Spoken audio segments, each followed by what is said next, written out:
நானும் அனுபவிச்சேன். நானும் ஸ்டூடெண்டா இருக்கேன். நானும் அந்த சந்தோஷத்தை அனுபவிச்சேன். ஸோ எங்க என்ன படிச்சு என்ன பேசிட்டு இருக்கிறோம் அப்படின்றதுல தெளிவா இருக்கீங்க இல்லையா?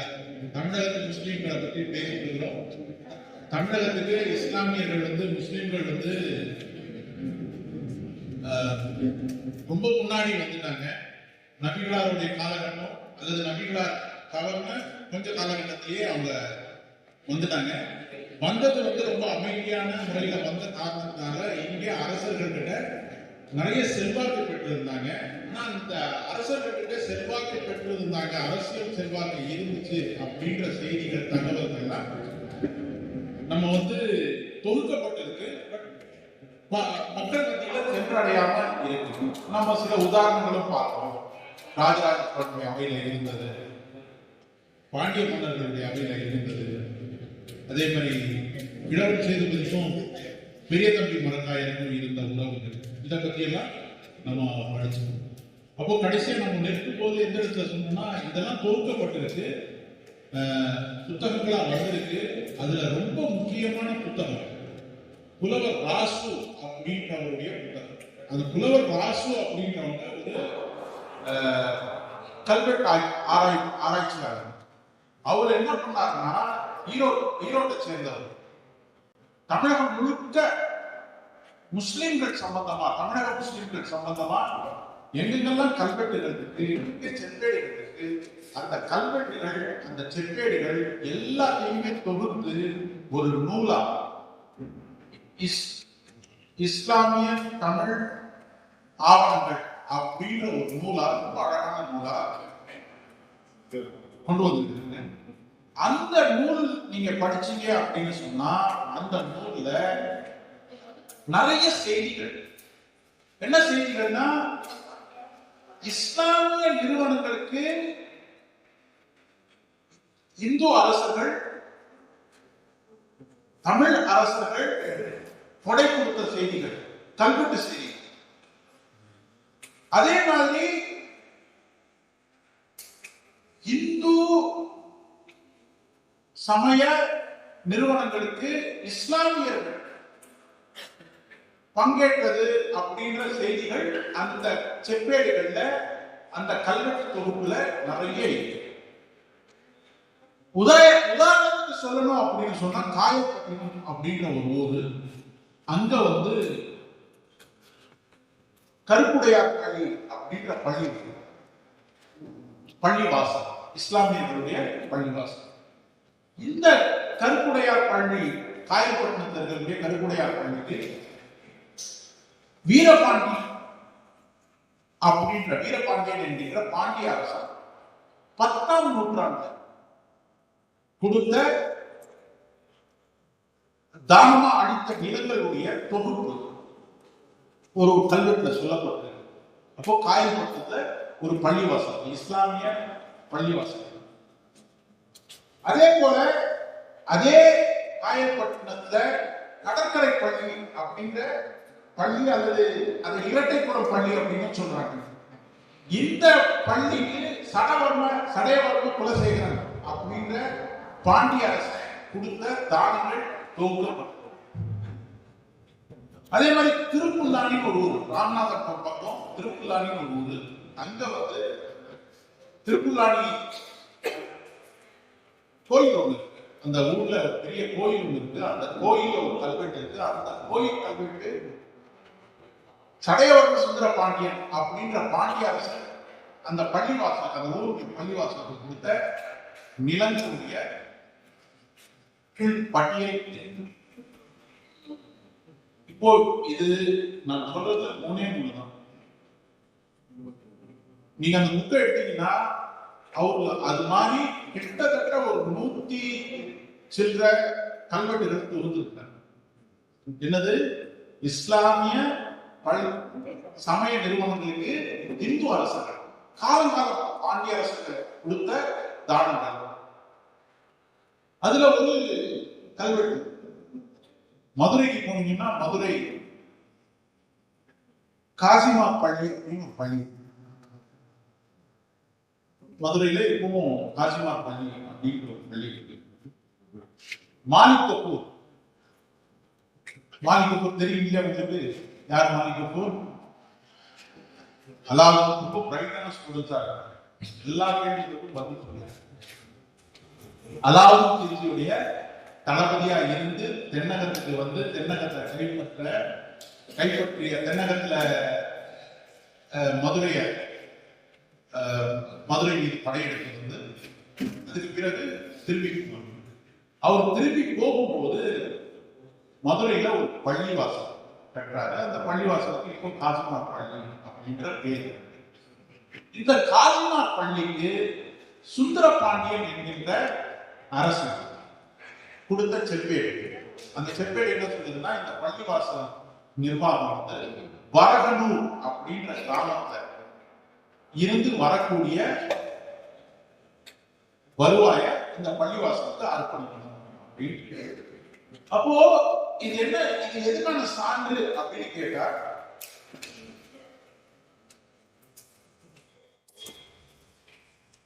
இந்த மண்ணுல தமிழகத்து மண்ணுல தமிழர்களுக்கும் இஸ்லாமியர்களுக்கும் இருந்த மிக நெருக்கமான உறவு முறைக்கு சான்று. அதே மாதிரி நமக்கு நிறைய சான்றுகள்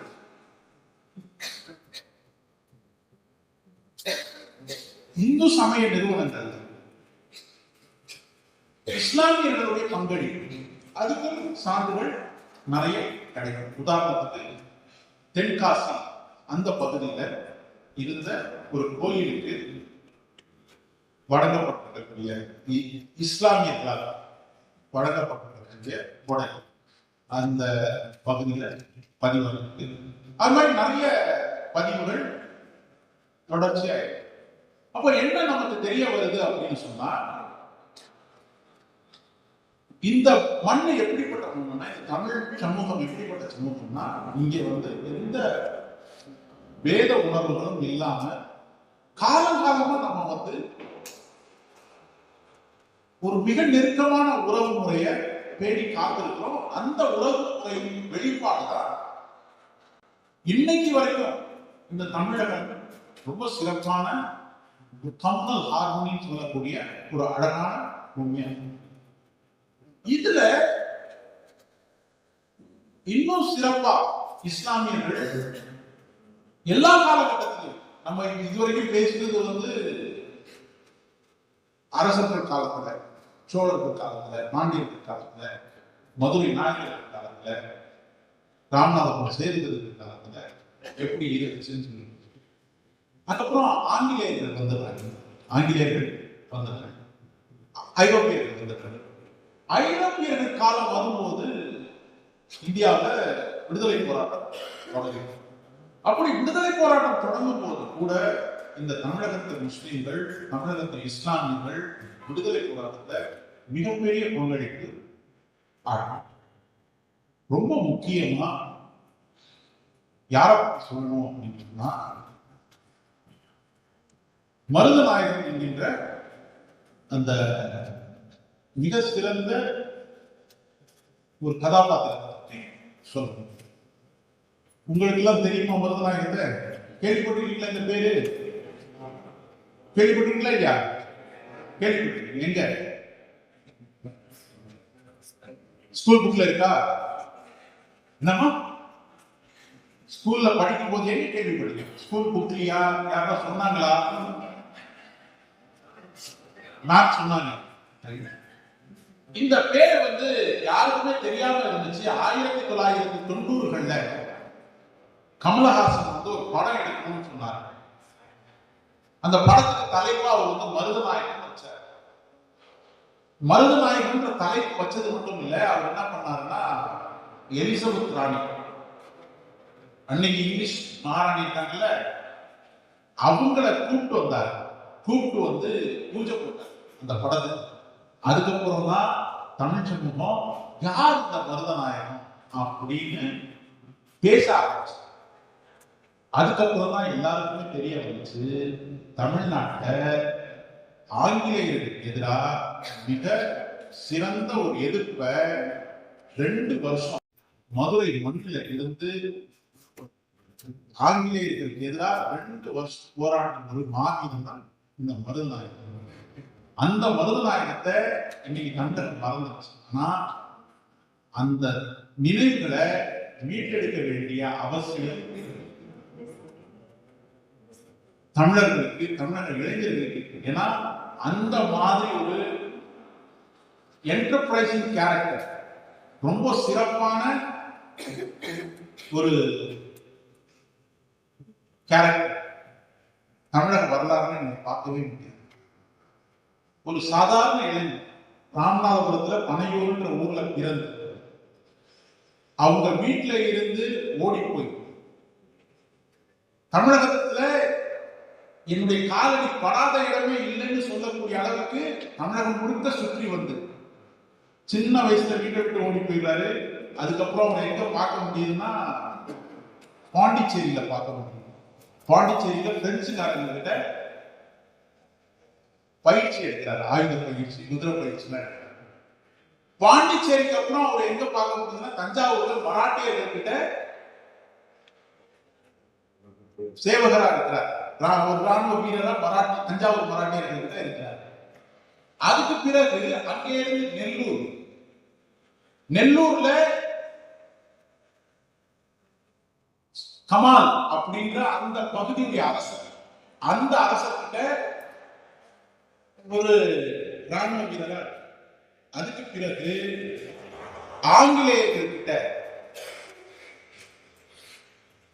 வராது, ஆங்கிலேயர்களுக்கு ஆதரவா தான் அவர் இருக்கிறாரு. அப்படி எல்லாம் இருந்து கடைசியா சாதாரண வீட்டை விட்டு ஓடி போன ஒரு பையன், அதே ஆற்காடு நவாபு இருக்கிறார்ல, ஆற்காடு நவாபு கிட்ட இருந்து இங்கிலீஷ்காரங்க கிட்ட இருந்து, ஆற்காடு நவாபும் இங்கிலீஷ்காரங்களும் ஒன்னோட ஒண்ணு தொடர்புல இருந்தாங்க, ஒரு ஒப்பந்தத்தில் இருந்தாங்க. அப்போ இந்த மருதநாயகன் என்கின்ற முகமது யூசுப் கான் வீட்டில இருந்து ஓடி போன பையன் ஒரு உத்தரவு பண்றாரு. என்ன உத்தரவு தெரியுமா? மதுரையின் ஆளுநராக ஆங்கிலேயர்களுக்கு கீழே பொறுப்பேற்கிறார். பொறுப்பேற்று ஆங்கிலேயர்களுக்காக தான் அவர் மதுரையை ஆட்சி பண்ணார். ஆனா ஒரு காலகட்டத்தில் அவருக்கும் ஆங்கிலேயர்களுக்கும் எதிராக ஒரு மனநிலை கொண்டு தமிழகத்துல ஆங்கிலேயர்களுக்கு எதிராக முதல்ல புரட்சி செஞ்சது மருதநாயகம் என்கின்ற முகமது யூசுப் கான்.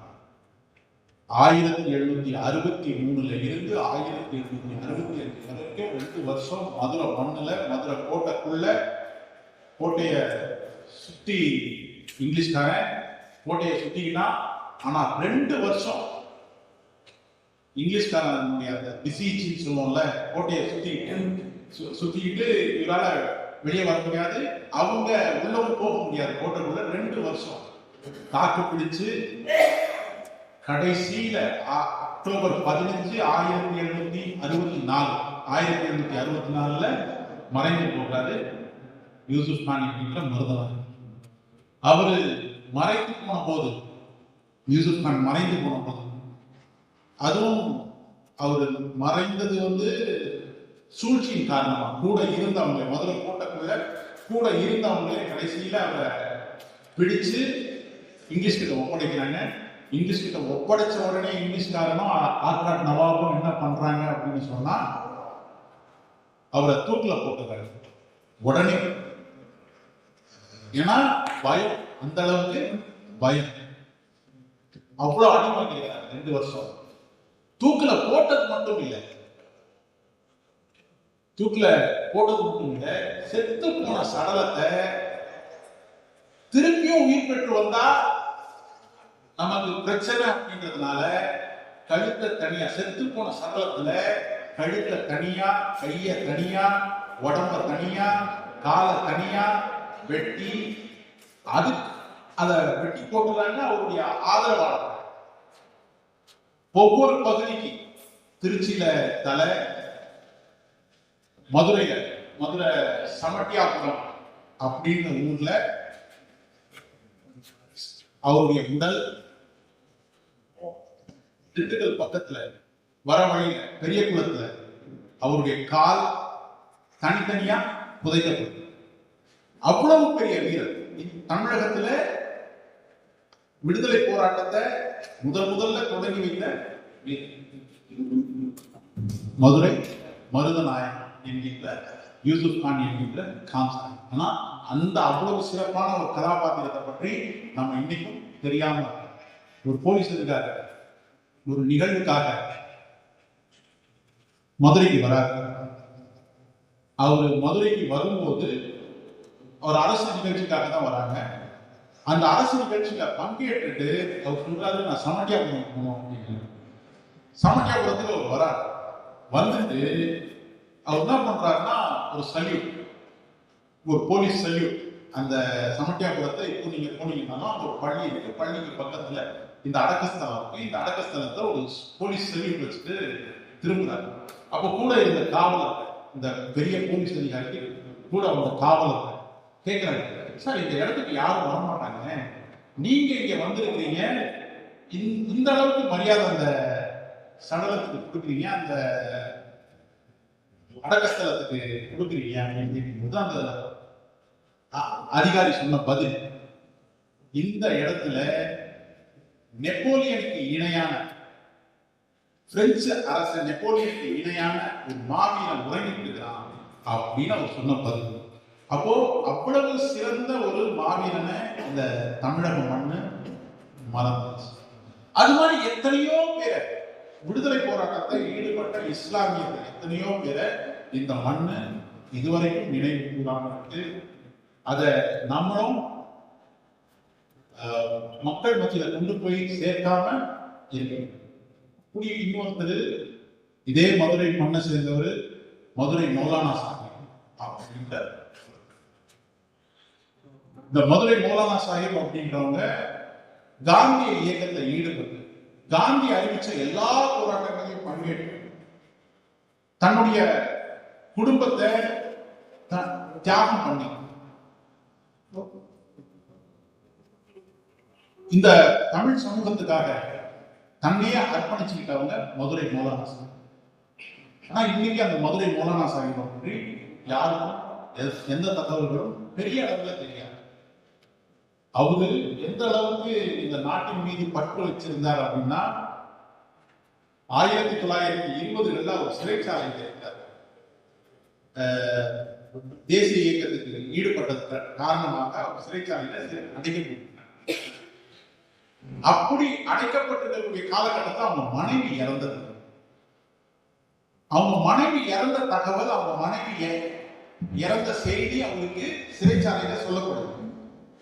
அப்படி சொல்லப்படுகின்ற வேளையில அவர் சொல்றாரு, நான் என் சுதந்திர போராட்டத்தில் ஈடுபட்டதுக்காக தண்டிக்கப்பட்டிருக்கிறேன். என் தண்டனை காலம் எதுவோ அந்த தண்டனை காலம் முடிச்சுட்டு நான் வரேன்.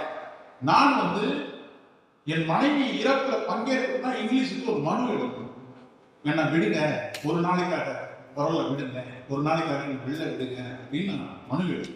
அந்த மனுவை நான் எழுத மாட்டேன் அப்படின்னு சொல்லி மதுரை மௌலானா சாஹிப் நாட்டுக்காக தன்னை அர்ப்பணிச்சு. இதே மாதிரி ஒரு சூழல் இஸ்லாமிய தலைவர் ஒருத்தருக்கு வந்திருக்கு. அது பதிவும் ஆகிருக்கு, இதுவும் பதிவாயிருக்கு. இது மதுரை மௌலானா சாஹிப் குடும்பத்தார் புத்தகம் அவரக்கூடிய ஒரு சின்ன புத்தகம் போட்டிருக்காங்க, அதுல இது பதிவாயிருக்கு. இன்னொரு பெரிய தலைவர் அவருக்கு இதே மாதிரி ஒரு சூழல் வந்துச்சு. அவங்க மனைவி இறந்திருக்கிறாங்க, அவர் சிறையில இருக்கிறார். அஹ்மத் நகர் சிறையில சுதந்திர போராட்ட வெள்ளையனை வெளியேறு இயக்கத்துல பங்கேற்றதுக்காக இதுல இருக்கிறார், அகமது நகர் சிறையில் இருக்கிறார். சொல்றாங்க காவலர், ஆங்கிலேயர்களுக்கு அனுமதி வாங்கிட்டு போயிட்டு வாங்க, ஆங்கிலேயர்களுக்கு நான் அனுமதி வாங்க மாட்டேன் அப்படின்றது அவருடைய வாழ்க்கை வரலாறுல பதிவு பண்ணியிருக்காங்க. அந்த வாழ்க்கை வரலாறுடைய பேரு இந்தியா வித் ஃப்ரீடம். அப்ப அந்த தலைவர் யாரு? இந்தியா வித் ஃப்ரீடம் அப்படின்னு அந்த நூலை எழுதின அந்த தலைவர் யாரு? மௌலானா அப்துல் கலாம் ஆசாத். அவங்க அந்த பதிவு. என்னுடைய மனைவி இறந்த போது எனக்கு அந்த வாய்ப்பு கிடைச்சது, மனு போட்டா போலான்னா நான் போகல அப்படின்னு சொல்லி. அப்ப இது மாதிரி சுதந்திர போராட்டத்துல மிகப்பெரிய பங்கேற்று நிறைய இஸ்லாமியர்கள் இருக்காங்க. ரொம்ப முக்கியமா இன்னொருத்தரை பற்றி சொல்லணும் அப்படின்னா விஎம் உபைதுல்லா அப்படின்ற ஒரு தலைவரை பற்றி சொல்லணும். விஎம் உபைதுல்லா அப்படின்றவங்க வேலூரை சேர்த்திருக்காங்க. வேலூரை சேர்த்திருக்காங்க. எந்த அளவுக்கு பெரிய தலைவர் அப்படின்னு சொன்னா 1942 வெள்ளையனே வெளியேறு இயக்கம், அந்த தீர்மானம் எங்க போடப்படுது? அந்த தீர்மானம் பாம்பேல ஆகஸ்ட் 9, 1942 அந்த தீர்மானம். என்ன தீர்மானம்? வெள்ளையர் வெளியேற வரைக்கும், இங்கிலீஷ்காரன் வெளியேற வரைக்கும் நம்ம வந்து போராட்டம் பண்றது அப்படின்ற முடிவு பண்ணிட்டு, எல்லா போராட்டத்துக்கும் இந்த போராட்டத்துக்கும் ஒரு மாற்று. என்ன மாற்றுனா, யாரும் சரண்டர் ஆகக்கூடாது. போலீஸ்க்கு நேரா நம்ம போய் சரண்டர் ஆகக்கூடாது, போலீஸா கைது பண்ணட்டும் அப்படின்ற ஒரு சூழல். இந்த தீர்மானத்தை போட்டுட்டு காமராஜர் வந்து பாம்பேல இருந்து தமிழ்நாட்டுக்கு வராரு. தமிழ்நாட்டுக்கு வரும்போது அந்த பயணமே ரொம்ப அற்புதமான பயணம். பாம்பேல இருந்து வந்துகிட்டே இருக்கிறாங்க. வர வழியில எல்லாம் ஒவ்வொரு ஊரா தலைவர்களை கைது பண்ணிக்கிட்டே இருக்கிறாங்க. ஆந்திரா வரும்போது ஆந்திரா தலைவர்களை கைது பண்ணிக்கிறாங்க. கர்நாடகாவுடைய வந்து கர்நாடக தலைவர்களை கைது பண்றாங்க. காமராஜருக்கு ஒரு விஷயம் தெரிஞ்சு போகுது. என்னன்னா, போற நம்மளும் கைதுதான். ஆனா காமராஜர் புத்திசாலித்தனமா இயங்குறாரு. அப்படி அந்த பாம்பே ட்ரெயின் வந்துட்டே இருக்குது. சென்னை போனா கைது.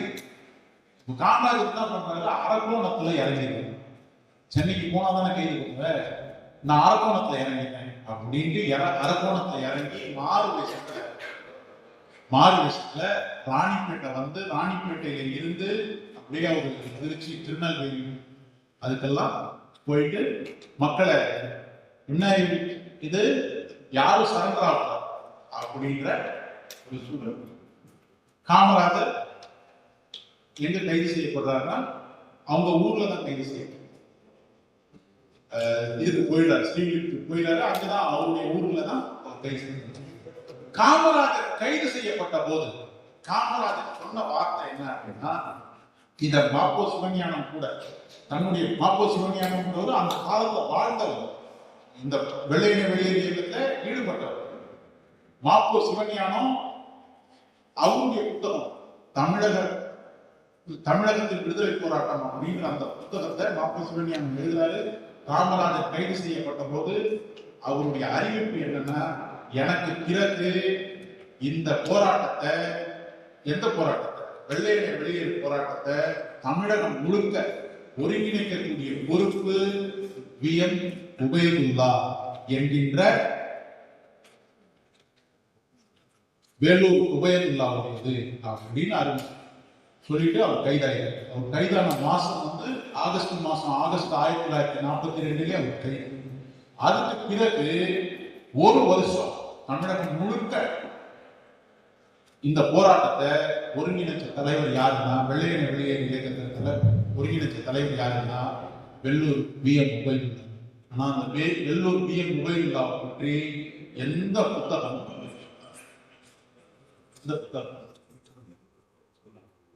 இப்ப இதுல ரெண்டு விஷயம். ஒண்ணு, மறைக்கப்படுதா இல்ல மறுக்கப்படுதா அப்படின்னா ரெண்டுமே கிடையாது. யாரும் மறைக்கவும் இல்லை, யாரும் மறுக்கவும் இல்லை. விஷயம் என்னன்னா, ஆர்வமின்மைதான் பெரிய பிரச்சனை. ஆர்வமின்மைதான் பெரிய பிரச்சனை. சொல்றதுக்கே யாருமே தயாரா இல்லை, இத பேசுறதுக்கு தயாரா இல்லை, இதை வெளியே கொண்டு வந்தா அங்கீகரிக்கிறதுக்கு ஆட்கள் தயாராக. ஆனா வெளியில கொண்டு வராததுதான் பெரிய சிக்கலாக. பெரிய சிக்கலாக. அப்போ இப்படி இஸ்லாமியர்கள், தமிழக இஸ்லாமியர்களுடைய வரலாறு மிக நீண்ட நெடிய வரலாறு. எல்லா காலகட்டத்திலையும் நம்ம ஏற்கனவே சொன்ன மாதிரி நபிகளாருடைய காலத்துல, நபிகளார் இறந்து கொஞ்ச காலகட்டத்திலேயே தமிழ்நாட்டுக்கு வந்த இஸ்லாமியர்கள் தமிழக வரலாற்றின் ஒவ்வொரு பக்கத்திலும் ஒரு முக்கியமான இடம் பெற்றிருந்தாங்க. அது சுதந்திர போராட்டத்தையும் நடந்தது. சுதந்திர போராட்டத்துக்கு பிறகு இப்போ இன்னைக்கு நீங்க பாத்தீங்கன்னா தமிழக முஸ்லிம்கள் மத்தியில இருக்கக்கூடிய தமிழக முஸ்லிம்கள் பதில் சொல்ல வேண்டிய ஒரு பெரிய கேள்வி என்ன அப்படின்னா, இந்த சமூகத்துடைய மிக நெருக்கமான வரலாறு இருக்குல்ல, ஒரு 100 வருஷத்து வரலாறு, அதை திரும்பி பார்த்தாலே இந்த சமூகத்துல பெரிய பெரிய ஆளுமைகள்லாம் இருந்திருக்காங்க. மிகப்பெரிய பிரம்மாண்டமான ஆளுமைகள்லாம் இருந்திருக்காங்க. அரசியல் ரீதியான ஆளுமைகள் இருந்திருக்காங்க, பொருளாதார ரீதியான ஆளுமைகள் இருந்திருக்காங்க. அந்த பட்டியலே நீண்ட பட்டியல். அகமது தம்பி மரங்காயர் அப்படின்னு நாகப்பட்டினத்தை சேர்ந்தது. இங்கிலீஷ்கார நைட் பட்டம் கொடுப்பாங்க. நைட் பட்டம் கொடுத்தாங்கன்னா என்னன்னா, நம்ம பேருக்கு முன்னாடி சார் அப்படின்னு பேர் இது போட்டுக்கலாம். அப்போ அகமது தம்பி மரங்காயருக்கு இஸ்லாமியர்கள முதல்ல நைட் பட்டம் கொடுக்கப்பட்ட நபர் யாருன்னா நாகப்பட்டினத்தை சேர்ந்த அகமது தம்பி மரங்காயர். ஏன்னா அவருடைய பங்களிப்பு இந்த சமூகத்துல அவ்வளவு சிறப்பானது. ஜமால் முகமது, திருச்சி காலேஜுக்குள்ள திருச்சி ஜமால் முகமது இருக்குல்ல, அவரை என்ன கூப்பிடுவாங்கன்னா மெர்ச்சன்ட் பிரின்ஸ் அப்படின்னா, merchant prince of south India அப்படின்னா, வாணிப அரசன். மகாத்மா காந்தி சுதந்திர போராட்டத்துக்கு பணம் கேட்ட போது பிளாங்க் செக் ஒன்று கொடுத்து நீங்க எவ்வளவு வேணுமோ எழுதிட்டீங்க அப்படின்னு சொன்னவர் ஜமால் முகமது. 20ஆம் நூற்றாண்டுல வாழ்ந்தவர். இந்த ஜமால் முகமது கூட எண்ணம் காஜாமியார் ஆவார். இந்த சமுதாயத்துக்குன்னா முஸ்லிம் சமுதாயத்துக்கு கல்வி, தமிழ் சமூகத்துக்கு வேணும் அப்படின்னா இடம் எவ்வளவு, அந்த இடத்துடைய மதிப்பை நான் கணக்கு பண்ணி பார்த்தா பல 1000 கோடிகள் போகும். அந்த இடத்தை கொடுத்து படிக்கட்டும் அப்படின்னு அவங்க சொந்த இடத்தை கொடுத்து இது கல்விக்காக பயன்படுத்தினீங்க அப்படின்னு சொன்ன காஜாமியார். இங்க இந்த ஊர்ல ஆஜி கருத்தர் அவங்களுடைய இடத்தை இந்த ஊருடைய வளர்ச்சிக்கு பல்வேறு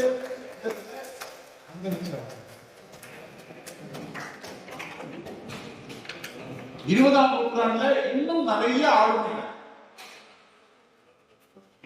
தமிழக முஸ்லிம்கள் மத்தியில இருந்திருக்காங்க. இப்போ கேள்வி என்ன அப்படின்னா, தமிழக முஸ்லிம்கள் சந்திக்கக்கூடிய கேள்வி, இன்றைக்கு அந்த ஆளுமைகளுடைய இடம் நிரப்பப்பட்டிருக்கா? அந்த அரசியல் ஆளுமைகளுடைய, அந்த பொருளாதார ஆளுமைகளுடைய இடம் நிரப்பப்பட்டிருக்கா அல்லது ஒரு வெற்றிடமா இருக்கா அப்படின்ற ஒரு கேள்வி. என்ன பொறுத்த வரைக்கும் இது பதில் வேற விதமா வரலாம், வேற விதமா வரலாம். என்ன பொறுத்த வரைக்கும் ஒரு பெரிய வெற்றிடம், ஒரு பெரிய வெற்றிடம். இந்த வெற்றிடம் ஏன் அப்படின்னா, நம்ம காலமா நமக்கு இருக்கக்கூடிய வரலாறுகளை நம்ம பதிவு பண்ணல, அந்த வரலாறுகளை தொகுக்கல அல்லது பதிவு பண்ணி தொகுத்து அதை மக்கள் மத்தியில பெரிய அளவுல கொண்டு போய் சேர்க்கல. அதனால இந்த சமூகம் தன்னுடைய வரலாறு மட்டும் இல்ல, தன்னுடைய அடையாளத்தையும் மறந்து அப்படின்னு தான் இந்த வெற்றிடத்துக்கான காரணமா. இப்ப இதுல ரொம்ப முக்கியமான விஷயம் என்ன அப்படின்னா, இதுல கல்லூரிகளுக்கும் ஒரு பங்களிப்பு, கல்லூரிகளுக்கும் ஒரு பங்கு. ஏன்னா இன்னைக்கு கிட்டத்தட்ட ஒரு 14 கல்லூரிகள், 14 இஸ்லாமிய கல்லூரிகள். இந்த 14 இஸ்லாமிய கல்லூரிகளை நீங்க பாத்தீங்கன்னா ரொம்ப சுலபமா முஸ்லிம்ஸ் ஆஃப் தமிழ்நாடு அப்படின்னு ஒரு பேப்பரை, ஒரு கோர்ஸை அறிமுகப்படுத்தி மாணவர்களுக்கு முஸ்லிம்ஸ் ஆஃப் தமிழ்நாடு அப்படின்ற பேப்பரு நம்ம நடத்த முடியும். ஆனா நம்ம நடத்தாமே இருக்கோம், அதை பற்றி நம்ம கவனம் செலுத்தாமே இருக்கோம். அப்போ இந்த உரையுடைய முக்கியமான நோக்கம் என்ன அப்படின்னா, வேற ஒரு கோரிக்கை தான். அந்த கோரிக்கை என்ன அப்படின்னா, சிறுபான்மை கல்லூரிகள்ல முஸ்லிம்ஸ் ஆஃப் தமிழ்நாடு அப்படின்னு ஒரு பேப்பரு அறிமுகப்படுத்தணும். அந்த முஸ்லிம்ஸ் ஆஃப் தமிழ்நாடு பேப்பர்ல இந்த இஸ்லாம் தமிழக முஸ்லிம்களுடைய வரலாறு இருக்குல்ல, அதை காலங்காலம், அதாவது ஒவ்வொரு பீரியட் வைஸ் கிரனாலஜி வரலாறுக்கு ரொம்ப முக்கியம் தானே. அப்ப அந்த கிரனாலஜி பிரகாரம் நபிகளார் காலத்துல, சோழர்கள் காலத்துல, பாண்டியர்கள் காலத்துல, சேதுபதிகள் காலத்துல, அதுக்கு முன்னாடி நாயக்கர்கள் காலத்துல, ஆங்கிலேயர்கள் காலத்துல, 20ஆம் நூற்றாண்டுல அப்படின்னு அதை அழகா கொடுத்து மாணவர்களுக்கு போதிக்கப்படும் போது இந்த சமூகம் தன்னுடைய வரலாற்றை மீட்டெடுக்க முடியும். அதன் மூலமாக இன்னைக்கு இருக்கக்கூடிய ஒரு வெற்றிடம் நிரப்பப்படும் அப்படின்ற எண்ணத்தோட, நம்பிக்கையோட அது நடைபெறும் அப்படின்ற நம்பிக்கையோட வாய்ப்புக்கு நன்றி கூறி விடைபெறுவது.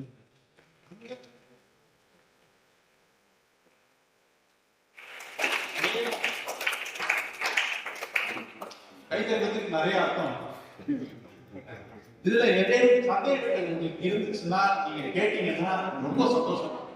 நன்றி.